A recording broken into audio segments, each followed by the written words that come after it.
We are continuing on our series of Niagara for motion graphics in Unreal Engine. In this video, we are going to take our Niagara system further and we are going to create a particle attraction with the help of Niagara system and create some cool looking product animation as you see on the screen. So without any delay, let's jump into Unreal Engine. Let's start creating this scene here. We are going to start it from scratch. If you guys want to learn how to do lighting of this scene, do let me know in the comments. So I will make a separate video for this. But let's start this. Let me show you what I have done here. So you can see this is how it is looking lighting wise and animation wise. Okay. So I'm going to show you how you can do this as well with the help of Niagara particles. So let's just go to file.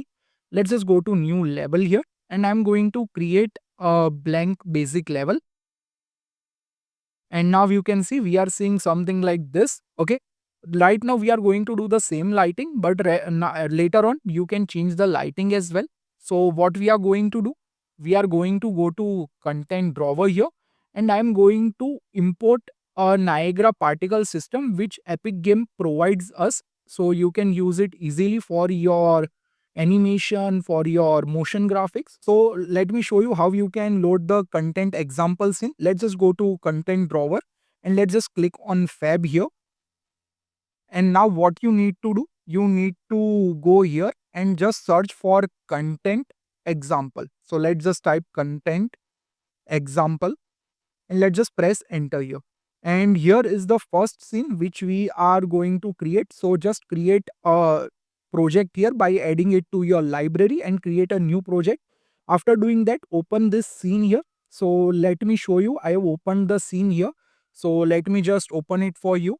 So if I go here, you can see I have loaded this scene. Now there are lots of levels here which you can play as well. So if I click on play, you can see we can see the character here as well. You can see we can simulate as well. Okay. And it stands and it get the ripple effect and all that stuff. But what we are interested, we are interested into Niagara system. So just go to maps here, just scroll downwards and here you can find there are lots of maps related to material, related to substrate, related to physics. Okay, we are interested into Niagara. So let's just filter it out by typing Niagara here and we are going to open this advanced Niagara. So just double click and open it, let it load. Now it is loaded here. What first when you load the level, you will start basically, let me go here. You will start from somewhere over here. Okay, there are lots of setups here which you can explore, which we are going to explore as well. So if I click on play here, you can see we are having this setups here. Okay, so if I go forward here, you can see we have this as well where the particles are coming out of the character. Then you can see this as well where the particles are coming out from character and they are animating as well and they are glowing as well. Here you can see when the spotlight comes, the bugs goes away from that spotlight. Okay, so let's just go forward here.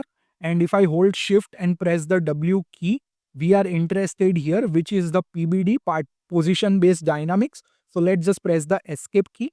I am going to locate this Niagara system. So let's just click here and press Ctrl plus B, B for Buffalo. And here you will find a PBD particle system Niagara. Let's just right click, go to asset actions and just migrate it to your content folder of your new project. I have already done it here. You can see here. Okay. So let's just cancel this. And after doing the migration, just open your Unreal Engine scene. So let me just go back to my Unreal Engine scene here. Let's just close this fab here. And now what I'm going to do, I'm going to import our setup here, which we have created in the Niagara. Okay, so let's just go to example content, Niagara. This system is created by Epic Games itself. Let's just go to PBD. Always when you are using the example files, any examples files or any example materials, always make a duplicate so the original is maintained as it is. So let's just right click here and we are going to just duplicate it, or you can press Ctrl plus D and let's just name it to Nike underscore let's say scene 1. Okay, and I'm going to double click and open the Niagara system here. Okay, I'm just going to dock it here. As soon as you open it, you can see we are having something like this. This balls are there. Okay, they are not doing anything right now, but if you click on play from the starting, you can see. Okay, sorry, let's just go to start here. Okay, let's just, I have changed the start point as well. So let's just start here. Okay. And if I click on play, you can see they are basically animating with themselves. They are colliding with themselves. Okay. So we are going to learn much more advanced setups in the future videos. But right now, what I am going to do, I am just going to make sure that this starts with 0. So I'm going to go to 0 and just make sure that it starts with 0 here. Okay, and it end around 10 seconds. Okay, and now if I click on play, now you can see they are colliding with each other beautifully. Now let's say if we want to use this for our system, for our scene, how we can do it. So let's just delete this here. Okay, and let's just save it here, and let's just go here and let's just drag and drop it. So we are going to drag and drop it our Nike scene 1, and now you can see it's looking something like this here. Okay, let's just move it upwards a bit. So let's just do something like this, and now you can see we have our scene here.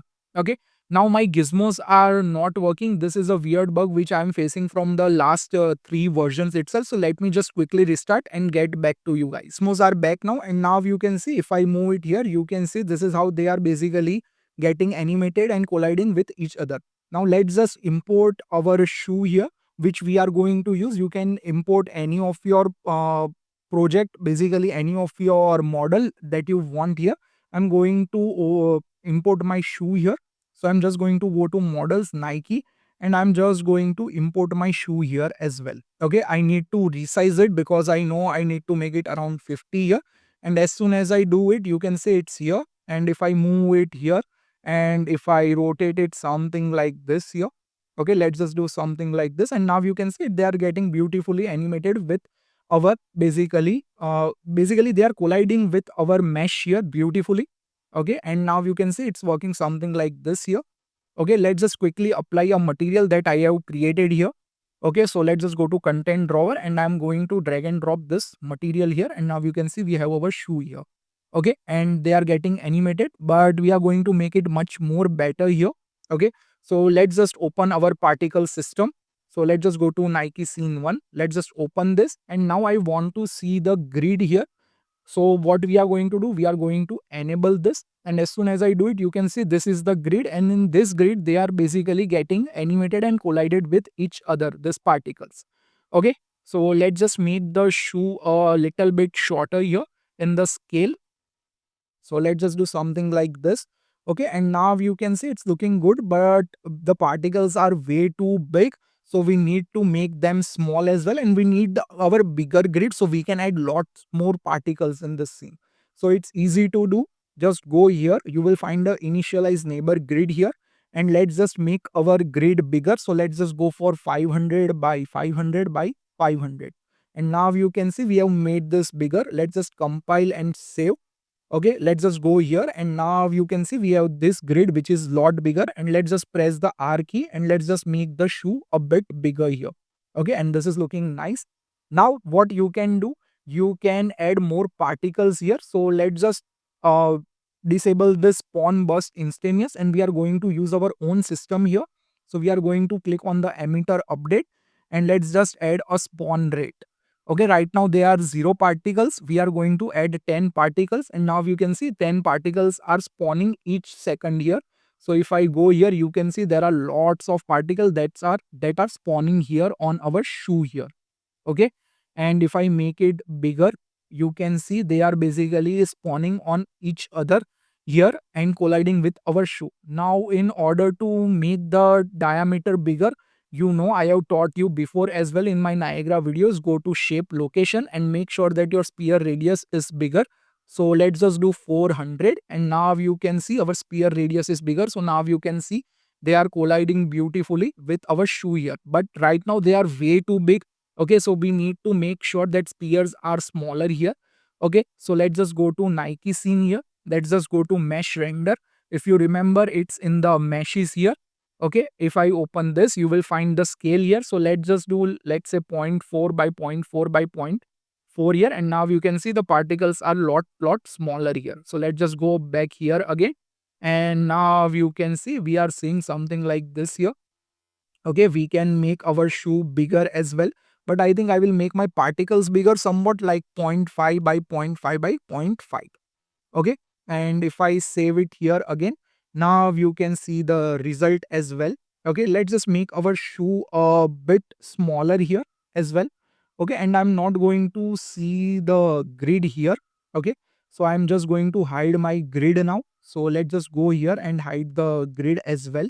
Okay, maybe the particles are much, so we can reduce it, but right now you can see they are basically scaling at a same size, so the scaling is basically zero point 0.5. Okay, what I want when they get birth, they start with 0, then they reach the size of 1, and again then they go to 0. So I want that curve. Okay, how you can do it? It's really easy. If you remember, we need to go to particle update here. Okay, and we need to search for mesh scale. Okay, and you will find a scale mesh size, and let's just add this. And what you need to do, you need to make it to a curve. So let's just click here, and let's just do what we say, vector from curve. Okay, or what you can do, vector from float. And now you can see we have the single value, and then what we can do, we can do a float from curve. And now you can see we have this curve where the particles are getting bigger. So basically they are size of 1, and when they are dying, they are going to size of 0 here. Okay, so let me show you that as well. So you can see they are bigger, and once they basically end the lifespan, they are getting smaller here. You can see here as well. Don't worry about this jitter, we are going to fix it in a moment. Okay, so let's just first work with the size, then we will worry about this jitter effect. Don't worry, we are going to solve it. So don't skip any part here. What we are going to do, we are going to start with a 0 here. Then I want the particle to get bigger much quicker here.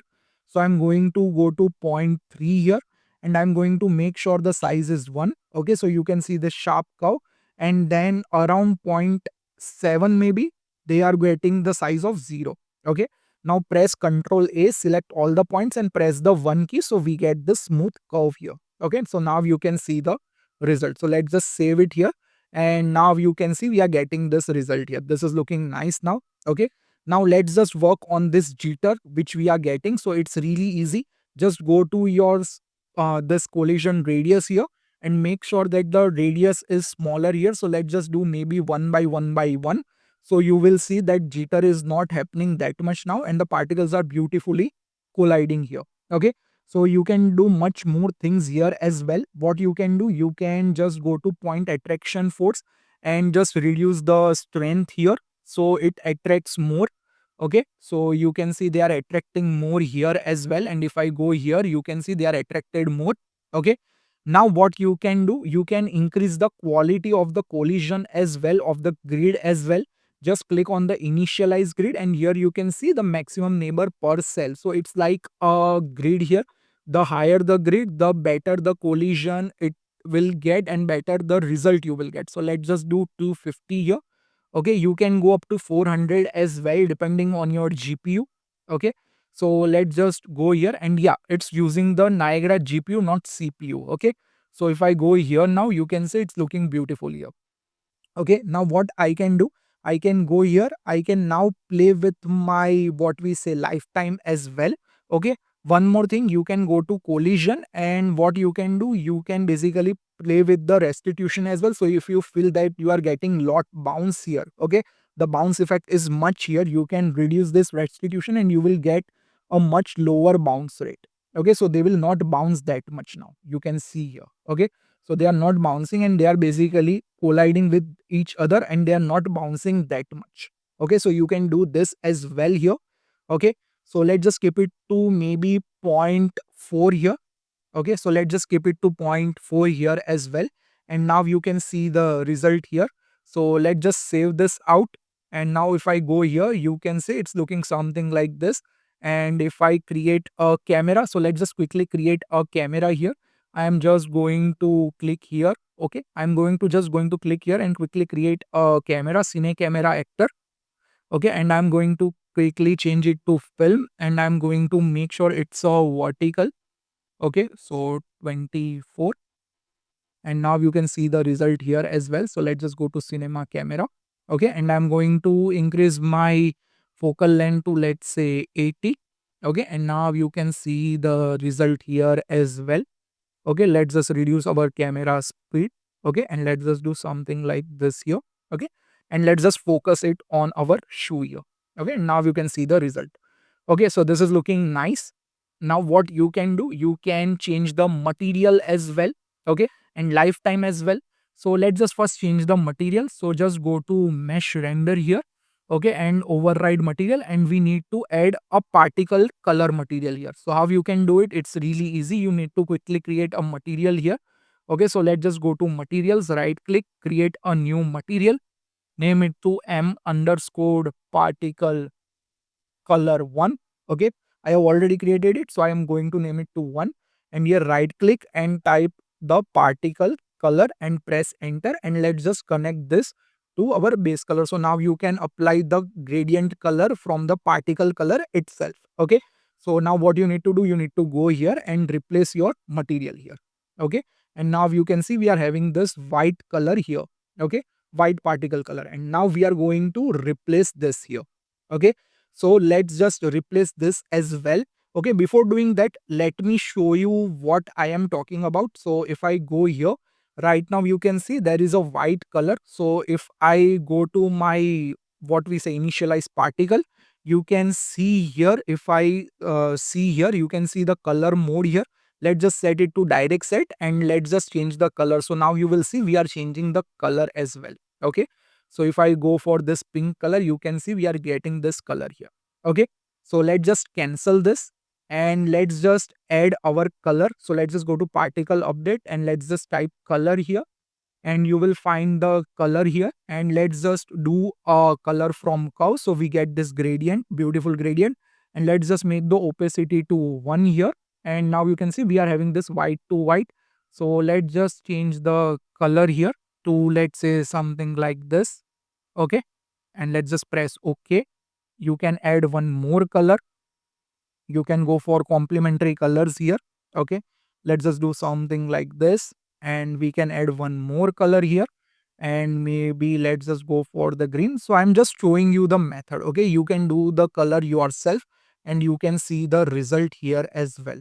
Okay, so if I save it here, and if I go here, now you can see we are having this gradient color effect here. Okay, so this is looking really good. Okay, now before ending this, I want to show you the lifetime as well. So just go to the emitter initialize particle, and right now you can see the lifetime is basically locked here to loop duration. Okay, here it is locked to loop duration. So we are going to reset it, and I want the lifetime to be random here. Okay, so let's just do random range float, and let's just do from 6 to 8. Okay, so it will be between 6 to 8 seconds.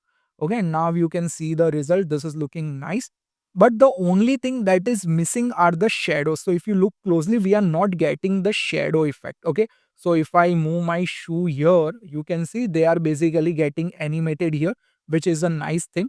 Okay, we can make it bigger as well, or we can increase the particle count as well. Okay, because it's a GPU. So what we can do, we can go to spawn rate. If I do 100 here, let me just show you what this is going to do. So you can say this is looking something like this.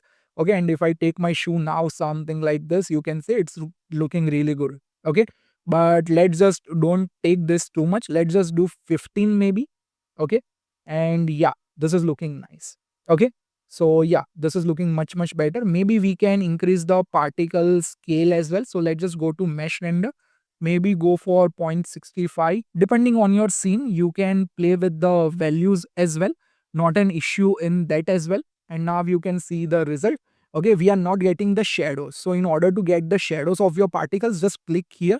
Okay, this is the tip that I am showing you that will make your renders much more realistic. Okay, but I think I will keep it to 0.5 only. Okay, so what we are going to do, we are going to select our night scene 1, and we are going to scroll downwards, and here you will find a cast shadow. Okay, and as soon as you turn this on, now you can see we are casting this beautiful shadows here. Okay, so if you don't do this, it is going to look flat here. So if I click here, and if I just do off turn off the cast shadows, you can see it's looking flat. We are not getting any shadows. But if I turn this on, And now if you see, you can see we are getting some beautiful shadows here as well. And now you can do the lighting, you can do the animation and all that stuff. So let me show you what I have done. So let's just go to my content drawer. I'm going to save this level. Okay, let's just click on save all, and let's just go to my Niagara. Okay, let me show you my level that I have done. Okay, so if I open the basic level that we have, the main level, and if I go here to Cine Camera, okay, now you can see the result here. Okay, I have done the sequencer animation, the lighting as well. Okay, so if I press the G key and hide all the stuff, okay, and if I press the F11 key and if I animate it now, now you can see the result. So if you guys want to learn how to do the lighting, how to make it ready for the commercial purpose, how you can do the lumen settings, how you can animate it in the sequencer, then do let me know in the comments below. I will create a video out for this, and I'm going to continue this setup for the lighting sequence, and I'm going to show you the render settings as well. So if you want to do that, just let me know in the comments. And yeah, don't forget to add that shadow to get that beautiful shadows that you can see here in the render as well. I hope you guys enjoy this video. If you guys like this video, please press that like button, share it with your friends who wants to learn Unreal Engine, and I will see you till next time. Bye bye guys.